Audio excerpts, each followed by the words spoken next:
Police को कोई मार ही देगा, चोरी कर रहा है। मिथिलेश बाबू पुरस्कार देंगे 1000 रुपया, 10 रुपया।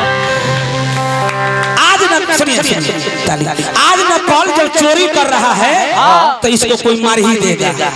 मैं ही मार देती हूँ और इसको पूरा धन लेके मैं फरार हो जाती हूँ।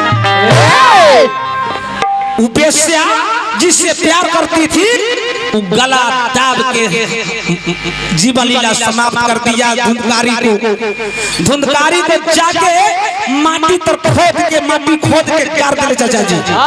अड़ोसी पड़ोसी वाला कहले का हो धुंधकारी के देखत नहीं थे तब लेकिन दूर गइलवानी कुछ लावे खातिर एहे महीना में आवे वाला बाटी आ उधर लाश के गार दिले चाचा जी धुंधकारी के। तब गीत के भाव लगल का मास्टर हो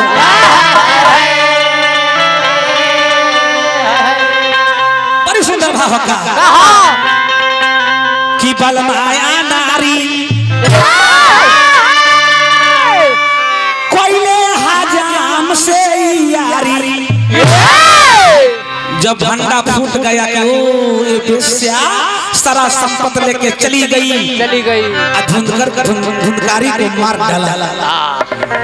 नारी पर भरोसा करने का चीज नहीं है जवानों, मेरा बात पर विश्वास कीजिए। हर का नारी हो तन को नारी पर तो भरोसे नहीं, किसी पर भरोसा कर रहे हैं।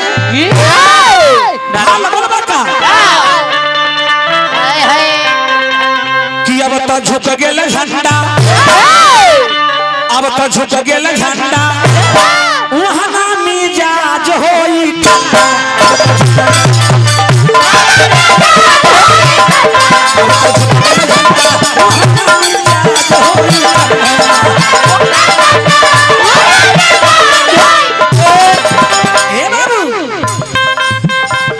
अब तो झुक गेल झंडा वहाँ ना मिजाज होई ठंडा। करम को जब पन्ना खुलाई तो हे बाबू मौगी का रंगना मारले मैया के जान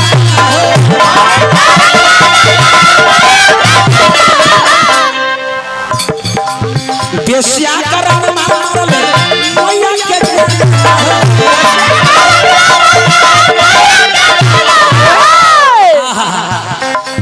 जेकरा पर कूदत रहला लेको पराना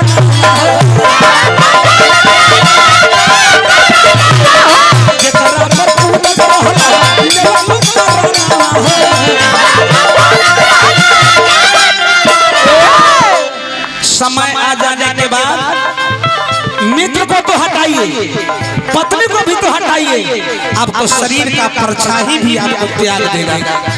बात पर गौर कीजिए चाचा जी। अब तो फुट गेल भंडा अब तो फुट गेल भंडा अब ना मिजाज कर